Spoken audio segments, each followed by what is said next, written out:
जय हिंद, नमस्कार फ्रेंड्स। ज्योति क्लासेस में आप सभी का एक बार फिर से स्वागत है। हेलो दोस्तों, कैसे हैं आप सभी? आई होप आप सभी बहुत ही अच्छे होंगे, स्वस्थ होंगे, स्टडी अपनी कंटिन्यू कर रहे होंगे। चलते हैं हमारी आज की इवनिंग की क्लास की तरफ।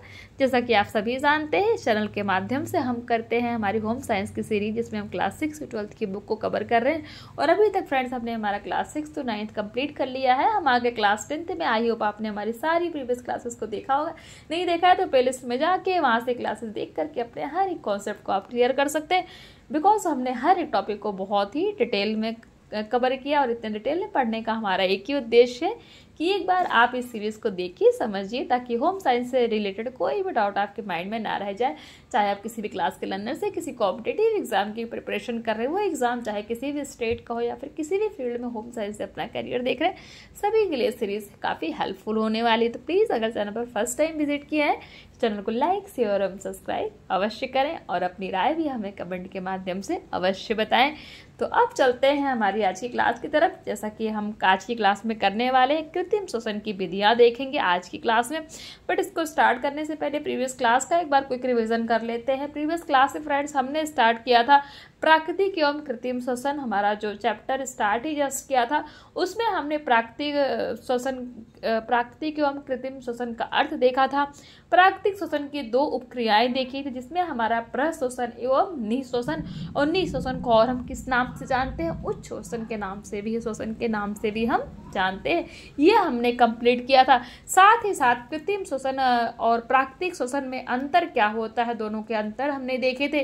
कृत्रिम श्वसन का भी अर्थ एवं उसकी आवश्यकता क्यों पड़ती है, क्यों कृत्रिम श्वसन प्राणी को या व्यक्ति को दिया जाता है, तो उसकी आवश्यकता क्यों पड़ती है, ये भी हमने देखा था।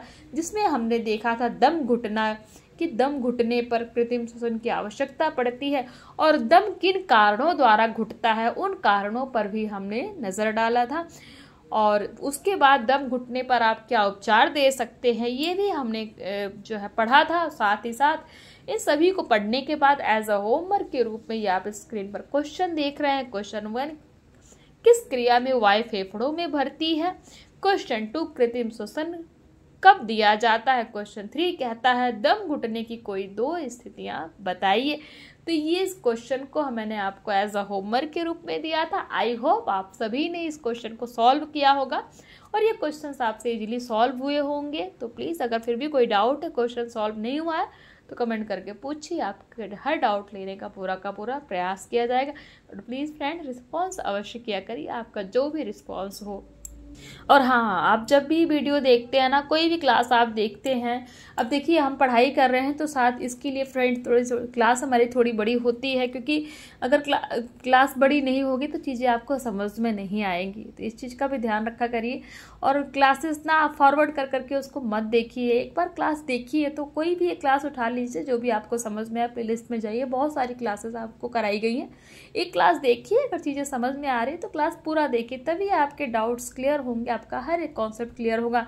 अगर क्लास आप फॉरवर्ड कर करके उसको देखेंगे तो वो चीज़ें आपको समझ में नहीं आएंगी। इसीलिए क्लास जब भी आप देखते हैं तो पूरा देखा करिए। जब पूरा देखेंगे, 1-2 क्लास देखेंगे, चीज़ें समझ में आएंगी तो पढ़ने में इंटरेस्ट भी डेवलप होगा। और जब इंटरेस्ट डेवलप होगा तो फिर मज़ा भी आएगा पढ़ने में।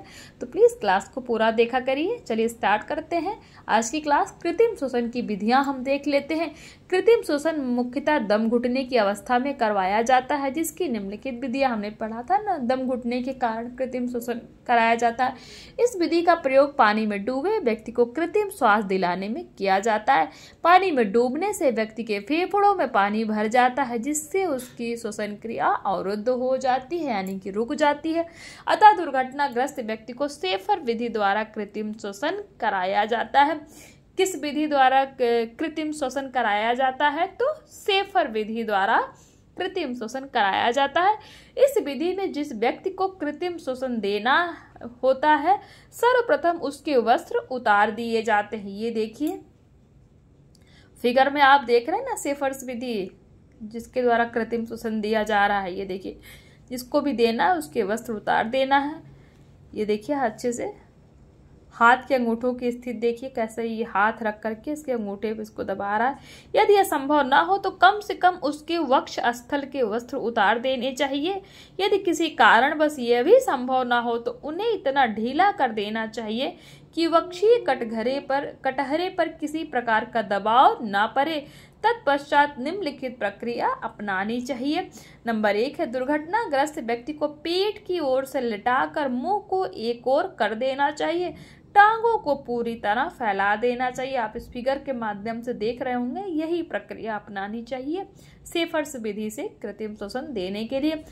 पॉइंट 2 है, नाक, मुंह इत्यादि को अच्छी तरह साफ कर दे ताकि श्वास भली भांति आ जा सके।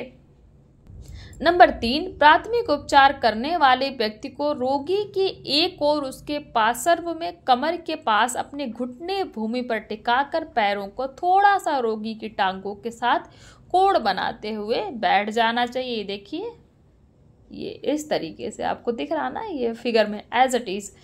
और पॉइंट 4 कहता है, इसके बाद रोगी की पीठ पर अपने दोनों हाथों को फैलाकर इस प्रकार रखना चाहिए कि दोनों हाथों के अंगूठे रीढ़ की हड्डी के ऊपर समांतर रूप में सिर की ओर मिलकर रहें। ध्यान रखना चाहिए कि इस समय अंगुलियां फैली हुई अर्थात अंगूठे लगभग 90 डिग्री के कोण पर रोगी की कमर पर रहें। चिकित्सक को अपने हाथ रोगी की पसलियों के पीछे रखने चाहिए। तो ये देखिए, इस तरीके से जो है कृत्रिम श्वसन सेफर्स विधि द्वारा दिया जाता है। नंबर 5 है, अब दोनों हाथों को पूरी तरह जमाते हुए तथा बिना कोहनी को मोड़े आगे की ओर झुकना चाहिए। ये देखिए, कोहनी जो है ना हमारा एल्बो, इसको इन्होंने मोड़ा नहीं है, तो बिना कोहनी को मोड़े हुए झुकना चाहिए। इस समय चिकित्सक का वजन उसके घुटनों तथा हाथों पर रहेगा। जो कृत्रिम श्वसन सेफर्स विधि द्वारा दे रहा है उसका वजन क्या होगा, उसके घुटनों तथा हाथों पर रहेगा। किसके, जिस व्यक्ति को कृत्रिम श्वसन दिया जा रहा है। इससे रोगी के पेट पर दबाव पड़ेगा तथा इस क्रिया से वक्षीय गुहा फैल जाएगी, यानी कि जो हमारा चेस्ट की जो गुहा है वो फैल जाएगी और फेफड़ों में उपस्थित वायु दबाव के कारण बाहर निकल जाएगी। यदि रोगी के फेफड़ों में पानी भर गया है तो वह भी इस क्रिया से बाहर निकल जाएगा। नंबर 6, चिकित्सक को अपना हाथ यथास्थान रखकर ही धीरे धीरे झुकाव कम करना चाहिए। इस क्रिया से वक्षीय गुहा पूर्व स्थिति में आ जाएगी एवं फेफड़ों में वायु का दबाव कम होने से वायुमंडल की वायु स्वतः ही अंदर आ जाएगी। नंबर 7 है, इस प्रकार दबाव डालने एवं हटने की प्रक्रिया को 1 मिनट में 12 से 13 बार क्रमिक रूप से दोहराते रहना चाहिए। कितनी बार, 12 से 13 बार। और कितनी देर में, 1 मिनट के अंदर ये प्रक्रिया होनी चाहिए, 12 से 13 बार। इससे प्राकृतिक श्वसन स्वयं अपनी सामान्य स्थिति में होने लगेगा। तो ये देखा आपने किस प्रकार से जो है सेफर्स विधि द्वारा कृत्रिम श्वसन दिया जाता है। आई होप ये आपको क्लियर हो गया होगा। अब देखते हैं सेफर्स विधि से आप श्वसन तो करा सकते हैं, यानी कि रेस्पिरेशन तो आप करा सकते हैं, बट उसमें किस तरह की आपको सावधानियां रखनी है कृत्रिम श्वसन देते टाइम, एक बार देख लेते हैं। तो सेफर्स विधि की सावधानियां में नंबर 1 है, वक्ष पर कपड़ा इत्यादि के कसाव का दबाव नहीं होना चाहिए। जो हमारा चेस्ट होता है ना, तो इस पे जो कपड़ा जो भी क्लॉथ हमने पहना है वो उसका दबाव नहीं होना चाहिए। जैसा कि बोला कि संभव हो तो पूरा ही कपड़ा उतार दीजिए, नहीं संभव हो तो ऊपर का उतार दीजिए। फिर भी अगर चलो ये भी नहीं है तो कपड़ा जो भी पहना है कोई बात नहीं, उसको एकदम ढीला कर दीजिए। कहने का मतलब ये है कि कपड़े का दबाव बिल्कुल भी शरीर पर नहीं पड़ना चाहिए। तो इस क्रिया का भी ध्यान रखना चाहिए। नंबर 2, गर्दन पर भी किसी प्रकार का दबाव नहीं होना चाहिए। नंबर 3, नाक, मुंह आदि भली भांति साफ कर लेने चाहिए। नंबर 4, दबाव डालने एवं कम करने की क्रिया लगातार एवं एक बराबर क्रम से होनी चाहिए। नंबर 5 है, प्राकृतिक श्वसन प्रारंभ हो जाने पर कुछ समय तक रोगी पर दृष्टि बनाए रखनी चाहिए, कहीं बाद में फिर से दम तो नहीं घुटने लगा। तो जब भी किसी को कृत्रिम श्वसन देना है, वो भी सेफर्स विधि का प्रयोग करके, तो इन बातों का ध्यान रखना चाहिए। आई होप ये आपको सेफर्स विधि और इस पे रखने वाली सावधानियां अच्छे से क्लियर हुई होंगी। क्लियर। अब देख लेते हैं सिल्वेस्टर विधि। इससे भी हम जो है कृत्रिम श्वसन दे सकते हैं। इसमें है, किसी व्यक्ति के साथ दुर्घटना होने पर वह मूर्छित हो जाता है, जिससे उसकी श्वसन क्रिया अवरुद्ध हो जाती है। तो ये तो हमने देखा कि सेफर्स विधि किसमें, जब फेफड़ों में पानी फंस गया है, लेकिन इसमें वेस्टर विधि में क्या है कि व्यक्ति मूर्छित हो जाता है किसी दुर्घटना के कारण, तो इसको दिया जाता है जिससे उसकी श्वसन क्रिया अवरुद्ध हो जाती है। ऐसे व्यक्ति को कृत्रिम श्वसन कराया जाता है।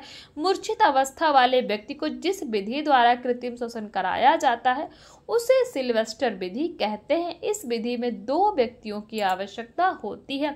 तो आप ध्यान दीजिएगा, सिल्वेस्टर विधि और सेफर्स विधि में अंतर क्या है। सेफर्स विधि से किस तरीके से कृत्रिम श्वसन दिया जाता है, तो किसको दिया जाता है, तो अगर कोई व्यक्ति के फेफड़ों में पानी घुस गया है उसके द्वारा, अगर उसके कारण से उसका दम घुट रहा है तो सेफर्स विधि का प्रयोग किया जाता है। बट अगर कोई व्यक्ति किसी दुर्घटना के कारण मूर्छित हो गया है, बेहोश हो गया है, तो उस विधि में क्या करते हैं, उस केस में सिल्वेस्टर विधि से हम क्या करते हैं, कृत्रिम श्वसन प्रोवाइड कराते हैं। तो आई होप सेफर्स विधि और सिल्वेस्टर विधि में आपको अंतर भी समझ में आ रहा होगा।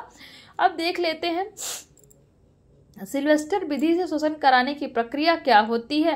नंबर 1 है, इस विधि में रोगी को किसी समतल स्थान पर लिटाया जाता है। उसके वस्त्रों को ढीला करके गर्दन के पीछे कंधों के बीच में तकिया लगाया जाता है जिससे सिर पीछे की ओर नीचे हो जाए। नंबर 2, एक व्यक्ति सिर की ओर घुटने के सहारे बैठकर रोगी के दोनों हाथों को अपने दोनों हाथों के द्वारा अलग अलग पकड़ लेता है। इस समय दूसरा व्यक्ति रुमाल या किसी अन्य साफ कपड़े से रोगी की जीभ को पकड़कर बाहर की तरफ खींचे रहेगा।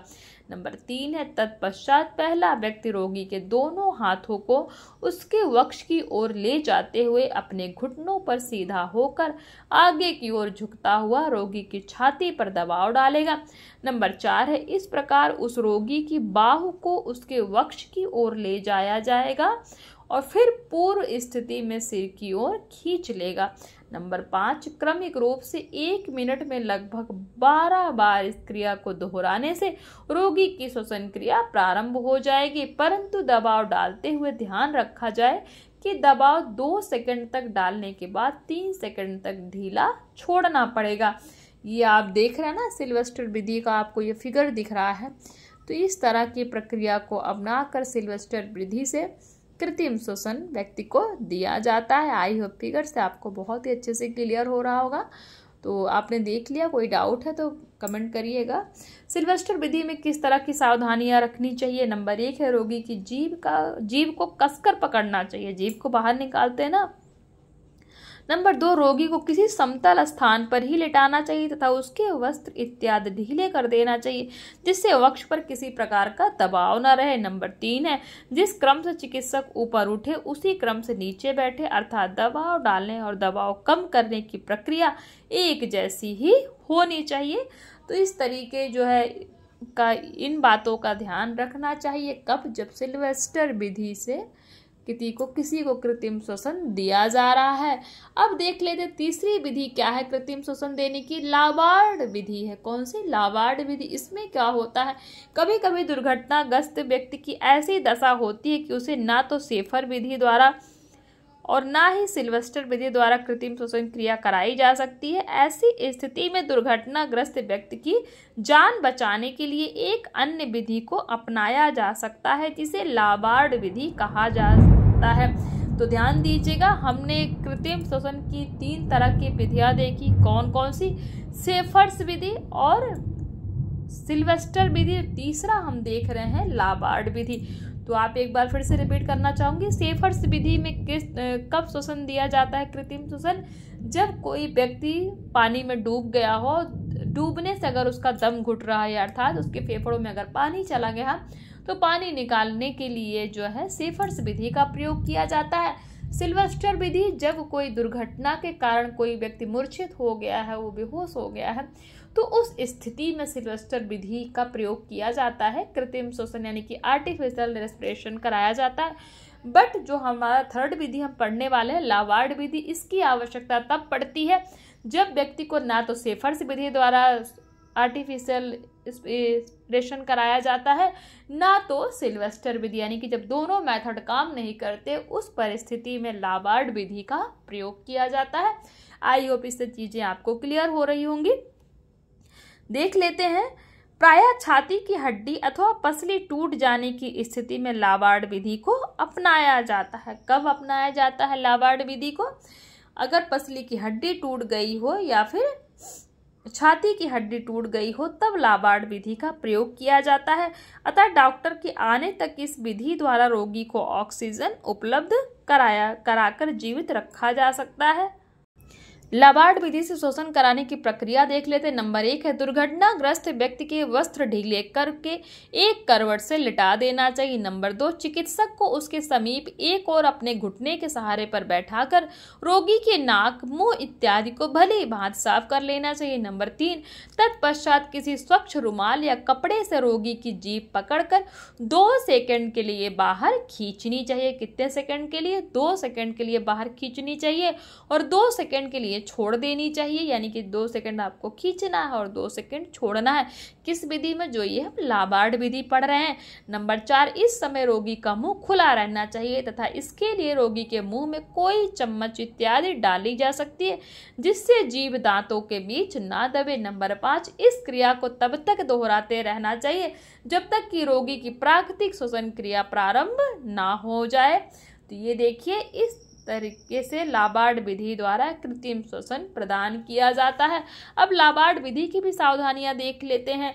नंबर 1 है घायल व्यक्ति की श्वास में रुकावट होते ही कृत्रिम श्वसन का आदान प्रदान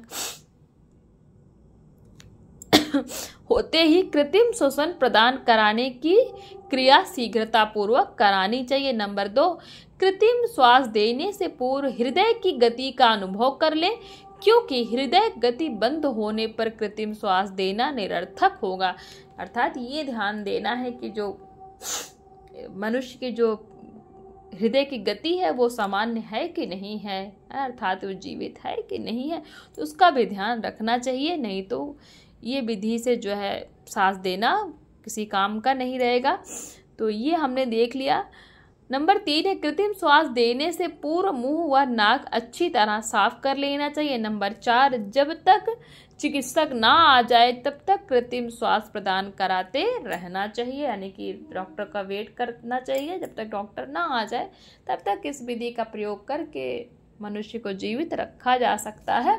तो ये तो हमने देख लिया लाबार्ड विधि। हमने 3 तरह की विधियां अभी की क्लास में पढ़ी। कौन कौन सी? सेफर्स विधि, दूसरा हमने पढ़ा सिल्वेस्टर विधि और थर्ड हमने पढ़ा क्या? लाबार्ड विधि। ये तीनों विधियां हैं किसकी? ये है फ्रेंड्स कृत्रिम श्वसन दिलाने की विधियां। और कौन कौन सी परिस्थिति में कौन कौन सी विधि का हम प्रयोग करते हैं ये भी हमने देख लिया। और इन विधि को प्रयोग करते समय कौन कौन सी हमें सावधानियां बरतनी चाहिए ये भी हमने अच्छे से पढ़ लिया। अब इसी के साथ हमारा ये चैप्टर भी कंप्लीट होता है। छोटा था बट बहुत ही इम्पोर्टेंट टॉपिक था। क्वेश्चन देख लीजिए। क्वेश्चन 1 कहता है सेफर्स विधि की किस स्थिति में आवश्यकता पड़ती है? जैसा भी हमने पढ़ा कि कौन सी ऐसी स्थिति होती है जब हमें व्यक्ति को सेफर्स विधि से कृत्रिम श्वास देना पड़ता है। क्वेश्चन 2 कहता है मूर्छित व्यक्ति को किस विधि से कृत्रिम श्वसन दिया जाता है? हमने पढ़ा ना कि जो मूर्छित व्यक्ति होता है उसमें कौन सी विधि का प्रयोग करके हम कृत्रिम श्वसन देते हैं। क्वेश्चन 3 है लाबार्ड विधि में कौन सी सावधानियां बरतनी चाहिए। अभी जस्ट हमने ये देखिए ऊपर ही पढ़ा लाबार्ड विधि में आप कौन सी सावधानियां बरत सकते हैं। यानी कि जब भी लाबार्ड विधि का प्रयोग कर रहे हैं कृत्रिम श्वसन दिलाने के लिए तो किन बातों का आपको ध्यान रखना चाहिए। तो ये सभी हमने कंप्लीट किया। आपने अभी तक आई होप इसका स्क्रीनशॉट भी ले लिया होगा और हमेशा की तरह एज द होमवर्क के रूप में इस क्वेश्चन को सॉल्व करिएगा। इसी के साथ फ्रेंड्स हमारा ये चैप्टर कंप्लीट होता है।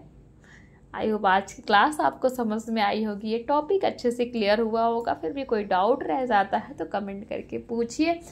अपनी तरफ से तो हम आपको पूरा का पूरा समझाने का प्रयास करते हैं, फिर भी कुछ भी रह जाता है तो आप सभी से मैं बार बार कहती हूँ कि बेझिझक आप कमेंट के माध्यम से अपने हर एक कॉन्सेप्ट को क्लियर करा सकते हैं, एटलीस्ट डाउट ले सकते हैं।